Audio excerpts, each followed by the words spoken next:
আসসালামু আলাইকুম প্রিয় শিক্ষার্থীবৃন্দ, হাজরাতুজু ডিগ্রি কলেজে অনলাইন ক্লাসে আমি সকলকে স্বাগত জানাচ্ছি। আমি বেগম শাহজাদি, প্রভাষক হিসাব বিজ্ঞান বিভাগ, হাজরাতুজু ডিগ্রি কলেজ, চাঁদগাঁও, চট্টগ্রাম।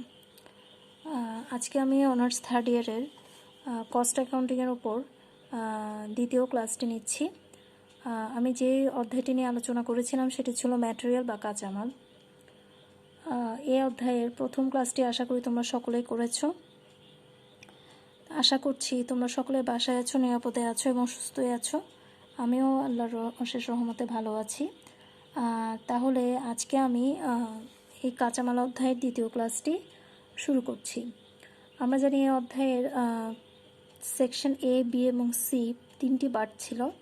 প্রথম সেকশনে আমরা পারচেস প্রসিডিওর নিয়ে কিছু আলোচনা করেছিলাম, যেখানে ছিল লট প্রাইসের কিছু অঙ্ক। আমি লট প্রাইসের একটি ফর্মেট আমি তোমাদেরকে দেখিয়েছিলাম প্রথম ক্লাসে। আশা করছি এটা তোমরা সকলে বুঝেছো।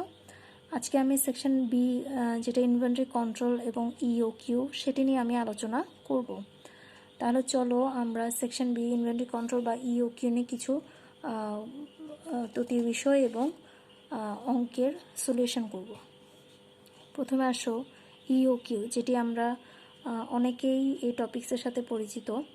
যারা ইন্টারে ফিন্যান্স অ্যান্ড ব্যাংকিং বিষয়টি ছিল তারা অনেকেই ইওকিউ টপিক্সটি পড়েছ। ইওকিউ বা ইকোনমিক অর্ডার কোয়ান্টিটি, যেটাকে আমরা বলি মিতব্যয়ী ফরমাশ পরিমাণ।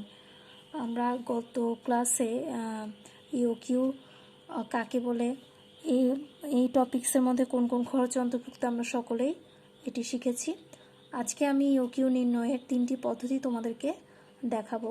তিনটি পদ্ধতির মধ্যে প্রথমে রয়েছে ইকুয়েশন মেথড, তারপর হচ্ছে টেবুলার মেথড, তারপর হচ্ছে গ্রাফিক্যাল মেথড। প্রথমে আসো ইকুয়েশন মেথড বা সমীকরণ পদ্ধতি। এই ইকুয়েশন মেথডে তোমাকে একটি ছোট ফর্মুলা শিখতে হবে, যেটি দেওয়া আছে। দেখো, 2AO divide by C whole root over. এখানে রুটটা কিন্তু তোমাকে পুরোটার উপর ইউজ করতে হবে। তাহলে এই ছোট্ট ফর্মুলা তোমাকে ইওকিউ জন্য ইকুয়েশন মেথডটা সবচেয়ে বেশি কার্যকর হবে। তাহলে দেখো, এখানে এ সমান দেওয়া আছে অ্যানুয়াল ইউজেস, যেটাকে আমরা বলি বার্ষিক চাহিদা। তারপর দেওয়া আছে অর্ডারিং কস্ট পার অর্ডার, যেটাকে বলি আমরা প্রতি ফরমাস ব্যয়ের জন্য ফরমাস খরচ কতটুকু হবে।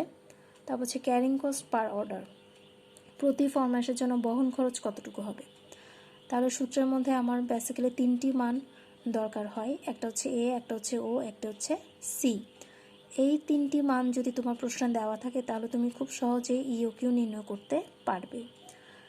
এখানে একটা কথা বলে রাখি, ইওকিউ যেটা হচ্ছে ইকোনমিক অর্ডার কোয়ান্টিটি, যেহেতু কোয়ান্টিটি তাহলে তোমার এখানে আনসার আসবে এককে বা ইউনিটে। তোমরা যখন অঙ্কের সলিউশন করো অনেকেই এই আনসারটি দেওয়ার সময় ভুলে টাকা দিয়ে দাও, যেটি একটি মারাত্মক ভুল। তাহলে আমাদের আনসার আসবে কোয়ান্টিটি, যে তার মানে বোঝা যাচ্ছে পরিমাণে বা এককে। তাহলে এটা সংখ্যাই হতে পারে অথবা কেজি হতে পারে। তাহলে এটা কোনো সময় আনসার কিসে আসবে না, টাকায় আসবে না। এখন আসো, এই বাকি যে তিনটি মান আমার প্রশ্নে দেওয়া থাকবে, এই তিনটি মান দিয়ে আমি সলিউশন করব। কিন্তু অনেক সময় এই তিনটি মান একটু বিকল্পভাবে দেওয়া থাকতে পারে। সেক্ষেত্রে তোমাকে ডিটেলস আকারে সলিউশন করে তারপরে তোমার ইওকিউ নির্ণয় করতে হবে। তাহলে অ্যানুয়াল ইউজেসটা তোমার অন্যভাবে যদি দেওয়া থাকে, ডেইলি দেওয়া থাকতে পারে অথবা মান্থলি দেওয়া থাকতে পারে, ফোর্টনাইটলি দেওয়া থাকতে পারে, সেক্ষেত্রে অ্যানুয়াল ইউজেসের ক্ষেত্রে তোমাকে বিকল্প সূত্র ব্যবহার করতে হবে। অর্ডারিং কস্ট, ক্যারিং কস্টের ক্ষেত্রে একটু বলি, এগুলোর বিভিন্ন ধরনের নাম রয়েছে। সব প্রশ্নেই যে অর্ডারিং কস্ট বা ক্যারিং কস্ট সুনির্দিষ্টভাবে বলে দেওয়া থাকবে তা নয়, এগুলোর কিছু বিকল্প নাম দেওয়া থাকতে পারে। তাহলে আমাদেরকে নামগুলো একটু জানতে হবে। প্রথমে আসলে আমি অ্যানুয়াল ইউজেসের ক্ষেত্রে একটু বলে থাকি। দেখো, এখানে অ্যানুয়াল ইউজেসের ক্ষেত্রে দেওয়া আছে daily consumption into working days in a year, মানে হচ্ছে ডেইলি কনজাম্পশন, যেটাকে আমরা বলি দৈনিক ব্যবহার, এটিকে আমরা working days in a year দিয়ে গুণ করব, যেটাকে বলি আমরা একটি বছরে কার্য দিবস দিয়ে। এরপরে দেওয়া আছে weekly uses into working days in a year. Weekly বলতে আমরা সাপ্তাহিক বুঝি। তাহলে এক্ষেত্রে ওয়ার্কিং ডেজ বা কার্যদিবস যা থাকবে তাতেই তোমাকে মাল্টিপ্লাই অথবা গুণ করতে হবে। ফোর্টনাইটলি ইউজেসের ক্ষেত্রে সেম জিনিস fortnight usages into working fortnights days in a year. Monthly usages যদি দেওয়া থাকে তখন তোমাকে monthly usages into working months in a year দিয়ে গুণ করতে হবে। তাহলে তোমার প্রশ্নের ক্যাটাগরি অনুযায়ী অবশ্যই তোমাকে অ্যানুয়াল ইউজেসটা বের করতে হবে। এক্ষেত্রে তোমাকে যদি অ্যানুয়াল ইউজেস সরাসরি মান দেওয়া থাকে তাহলে তোমাদের প্রশ্নের সলিউশন করতে তেমন কোনো ভোগান্তি পোহাতে হবে না। তাহলে এটি গেল অ্যানুয়াল ইউজেস। তাহলে এই চারটি অপশন তোমরা একটু মনে রাখবে। যদি প্রশ্নে এই ধরনের কোনো কোয়েশ্চেনের মধ্যে দেওয়া থাকে তাহলে তোমাকে এভাবে সলিউশন করতে হবে। এরপর আসো অর্ডারিং কস্ট এবং ক্যারিং কস্টের বিকল্প নাম কি কি হতে পারে। দেখো আমি লিখেছি এখানে ordering cost, requisition cost, order placing cost, transportation cost, receiving, inspecting and storing cost. এগুলো হচ্ছে অর্ডারিং কস্টের বা ফরমাশ ব্যয়ের বিকল্প নাম। এগুলো যদি তুমি প্রশ্নে দেখো তাহলে তোমাকে ধরে নিতে হবে এগুলো অর্ডারিং কস্ট। অর্ডারিং কস্টে আরও একটি নাম আছে, সেটি হচ্ছে প্রকিউরমেন্ট কস্ট। তাহলে অর্ডারিং কস্টে বিভিন্ন ধরনের নাম থাকতেই পারে। এরপর আসো ক্যারিং কস্ট। ক্যারিং কস্টের ক্ষেত্রে দেখো warehousing, cost of capital, insurance cost, cost of obsolescence, tax handling cost, cost of bins and racks, cost of erosion. এগুলো হচ্ছে ক্যারিং কস্টের বিকল্প নাম। তা তোমার প্রশ্নে যদি ইন্স্যুরেন্স কস্ট দেওয়া থাকে তাহলে তোমাকে এটা ক্যারিং কস্ট হিসেবে বিবেচনা করতে হবে। অর্ডারিং কস্টের কোনো মান বা কোনো নামকে তুমি ক্যারিং কস্টে অন্তর্ভুক্ত করতে পারবে না, আবার ক্যারিং কস্টের কোনো মান তুমি অর্ডারিং কস্টে ব্যবহার করতে পারবে না। তাহলে তোমার বিকল্প নাম যদি তোমার প্রশ্নে দেওয়া থাকে সেক্ষেত্রে তোমাকে মান বসানোর ক্ষেত্রে অবশ্যই একটু সচেতন হতে হবে। তাহলে গেল অর্ডারিং কস্ট এবং ক্যারিং কস্ট। আমি ছোট্ট একটি প্রশ্ন তোমাদেরকে বুঝিয়ে দেবো এবং ওই প্রশ্নের সমাধানটা তোমাদেরকে আমি দেখিয়ে দিচ্ছি। এখানে দেখো একটি প্রশ্ন দেওয়া আছে, from the following figures you are required to calculate EOQ। এখানে আমাদের ফ্রম দ্য ফলোইং ফিগার্স মানে হচ্ছে নিচে যে আমাদের ফিগারগুলো দেওয়া আছে সেখান থেকে তোমাকে EOQ নির্ণয় করতে বলা হয়েছে। দেওয়া আছে total consumption of material per year 1000 KG, মানে হচ্ছে এক বছরে কাঁচামালের ব্যবহার হচ্ছে 1000 কেজি। এখানে তোমাকে স্পষ্টভাবে বলে দেওয়া আছে টোটাল কনজামশন অফ ম্যাটেরিয়াল পার ইয়ার যদি দেওয়াই থাকে তখন তোমাকে বুঝে নিতে হবে এটি অবশ্যই অ্যানুয়াল ইউজেস। অ্যানুয়াল বলতে আমরা বার্ষিক বুঝি, আর এখানে পার ইয়ার বলতেও বার্ষিক বোঝাচ্ছে। তাহলে এর মান হয়ে যাবে আমাদের জন্য 1000 কেজি। তারপর দেওয়া আছে প্রকিউরমেন্ট কস্ট পার অর্ডার টাকা 50। যে আমি একটু আগে বলেছি প্রকিউরমেন্ট কস্টের আরেকটি নাম হচ্ছে অর্ডারিং কস্ট। তাহলে অর্ডারিং কস্ট পার অর্ডার দেওয়া আছে 50 টাকা করে। ইউনিট প্রাইস অফ ম্যাটেরিয়াল টাকা 20, মানে হচ্ছে কাঁচামালের একক প্রতি ব্যয় দেওয়া আছে 20 টাকা করে। তারপরে দেওয়া আছে storage and carrying cost 8% of average inventory. এখানে স্টোরেজ অ্যান্ড ক্যারিং কস্ট স্বাভাবিকভাবে আমরা বুঝতে পারছি এটি ক্যারিং কস্ট হবে, তবে এই ক্যারিং কস্টের মানটি তোমার সরাসরি দেওয়া নেই, তবে একটি শর্ত দিয়েছে, সেটি হচ্ছে 8% অন অ্যাভারেজ ইনভেন্টরি। এখানে অ্যাভারেজ ইনভেন্টরি বলতে আমরা কস্ট প্রাইস অফ ম্যাটেরিয়াল যেটা দেওয়া আছে 20 টাকা আমরা তাকে বোঝাচ্ছি। তাহলে ক্যারিং কস্টটা হবে ওই 20 টাকার উপরে 8%, মানে হচ্ছে 1.60 টাকা। তাহলে আসো আমাদের প্রশ্নের মানের মধ্যে তিনটি মান আমরা ইজিলি পেয়ে গেলাম। একটি হচ্ছে এ, একটি হচ্ছে ও এবং আরেকটি হচ্ছে সি। এ হচ্ছে 1000 কেজি, ও হচ্ছে 50 টাকা এবং সি হচ্ছে 20 টাকার 8% 1.60 টাকা। তাহলে আসো আমি সলিউশনটা একটু দেখাই। দেখো আমাদের প্রশ্নে যা দেওয়া আছে আমাদেরকে তা লিখতে হবে। প্রথমে দেখো আমি এখানে দিয়েছি হিয়ার টোটাল অ্যানুয়াল ইউজেস, মানে এ সমান হচ্ছে 1000 কেজি, অর্ডারিং কস্ট হচ্ছে 50 টাকা এবং ক্যারিং কস্ট হচ্ছে 20 টাকার উপর 8% করে 1.60 টাকা। এই সব মান আমি বসে EOQটা নির্ণয় করব। তাহলে তোমাকে লিখতে হবে we know that EOQ equals to 2AO divide by C whole root over.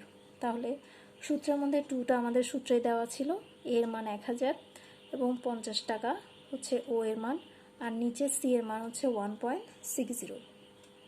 তাহলে আমার মান আসবে 790.57 কেজি। এখানে আমরা অ্যাপ্রক্সিমেটভাবে বা আনুমানিকভাবে একটি মান লিখেছি, সেটা হচ্ছে 791 কেজি। কারণ আমরা জানি কোয়ান্টিটি বা পরিমাপ কখনো ভগ্নাংশে হয় না, তাই আমরা ফ্র্যাকশনটা অ্যাভয়েড করেছি।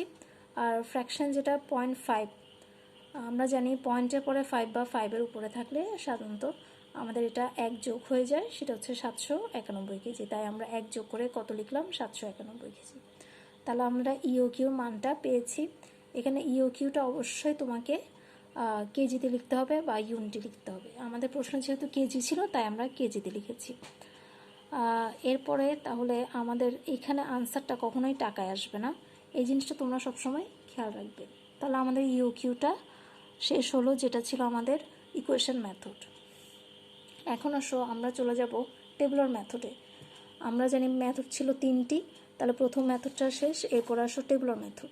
টেবুলার মেথডের ক্ষেত্রে দেখো একটি ফরম্যাট দেওয়া আছে। ফরম্যাটের মধ্যে 8টি ঘর আমার দেওয়া আছে। 8টি ঘরের মধ্যে প্রথম ঘরটা হচ্ছে অ্যানুয়াল ইউজেস। অ্যানুয়াল ইউজেস বলতে আমরা যেটা বার্ষিক চাহিদা বুঝি। আমাদের একটু আগে প্রশ্ন আমরা দেখলাম অ্যানুয়াল ইউজেস ছিল 1000 কেজি। তাহলে অ্যানুয়াল ইউজেসের ক্ষেত্রে একটি মান শুধু দেওয়া থাকবে এবং তুমি সেটি বসাবে, ওখানের মধ্যে আর কোনো এক্সট্রা মান তোমাকে বসাতে হবে না। 2 নাম্বার কলমে লেখা আছে number of order. Number of order বলতে আমরা ফরম্যাটের সংখ্যা বুঝি। তারপর দেওয়া আছে 3 নাম্বারে অর্ডার সাইজ। এখানে দেখো অর্ডার সাইজের নিচে 1/2 দেওয়া আছে। এখানে 1/2 বলতে 1 নম্বর কলামকে আমি 2 নম্বর কলাম দিয়ে ভাগ করব। যেমন দেখো অ্যানুয়াল ইউজেস ক্ষেত্রে আমি যদি 1000 লিখি, নাম্বার অফ অর্ডার হচ্ছে ফরম্যাট সংখ্যা, সেটি হতে পারে 1 2 3 4 এভাবে।